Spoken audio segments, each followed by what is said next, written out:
A sétima carta à igreja do Apocalipse, que se encontrava naquela ocasião, naquela época, na Ásia Menor, que hoje é entre a Grécia e a Turquia e a Grécia, que hoje lá predomina a religião muçulmana, o Islã. A sétima carta é a igreja de Laodiceia. Só que antes ela não chamava Laodiceia. Antes ela chamava Diósculis. Diósculis significa cidade de Deus. Cidade de Deus. Laodiceia significa povo julgado. Povo julgado.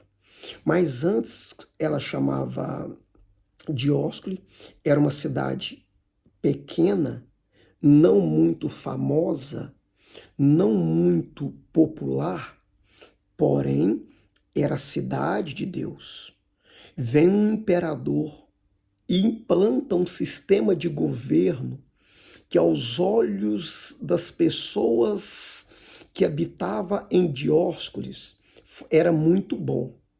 E sucessivamente esse sistema de governo foi corrompendo, persuadindo o coração das pessoas que habitavam na cidade de Dióscuris.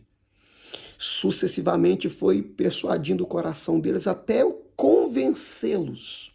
E aquele imperador vai fazer uma homenagem à sua esposa e coloca o nome naquela cidade de Laodiceia, em homenagem à esposa daquele imperador que chamava Laodice.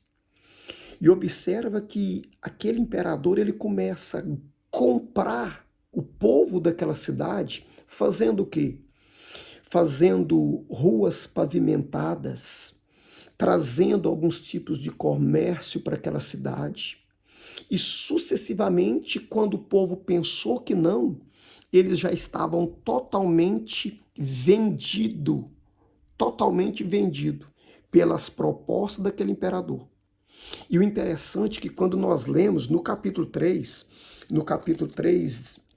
de Apocalipse, a partir do versículo 14, nós vamos observar que aquela igreja aquele povo começa a implantar algumas coisas dentro daquela cidade, em especial também naquela igreja, que eles foram expulsando os bons costumes, a boa doutrina para fora.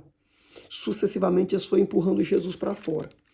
E é onde Jesus vem, em especial no verso 20. Eis que estou à porta e bato.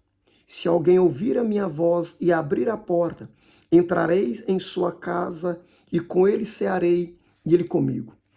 Mas o importante é frisar aqui que quando nós lemos o versículo 16, a partir do versículo 16, nós vamos ver que aquela igreja, ela tinha tudo, literalmente falando, ela tinha tudo, mas espiritualmente ela não tinha nada. Porque Jesus fala assim, ó, assim porque és morno e não és frio, nem quente, vomitar-te-ei da minha boca.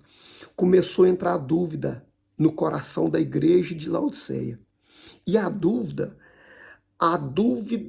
o morno, o Senhor vomita, da ânsia de vômito em Deus, em Jesus. Olha só, assim porque és morno. Nós vivemos uma época onde muitas e muitas pessoas se encontram morno. E olha só, assim porque és morno e não és frio e nem quente, vomitar-te-ei da minha boca. Como dizes, rico sou, estou enriquecido e de nada tenho falta. Aí abre parênteses, que é uma chave para nós, e ele começa a dizer assim, ó, e não sabes que és desgraçado e miserável, pobre, cego e nu. E olha só, Jesus falando para uma igreja, né, pobre, uma igreja que era rica, literalmente falando, aos olhos físicos, era uma igreja que era rica, tinha muita prata, tinha muito ouro, provavelmente a primeira vez que foi encunhada a imagem de um imperador numa moeda. Era miserável, era pobre, cega e nu. Como pode ser cega se havia na cidade de Laodiceia algumas pomadas que era para passar nos olhos, falando nas nossas palavras, os melhores oftalmologistas para colírio, para as vistas lá tinha, mas era uma igreja cega. Como pode a igreja estar nua se as melhores lã, os melhores estilistas da época estavam lá? Mas a igreja ela era miserável, cega, nua e desgraçada. Por quê? Porque tudo começou por intermédio de uma dúvida, de um esfriamento, de uma apostasia. Apostasia morna. Olha só novamente, o versículo 16. Assim porque és morno e não és frio, nem quente, vomitar-te-ei da minha boca. É uma reflexão para nós. Que Deus te abençoe e te guarda, em nome de Jesus.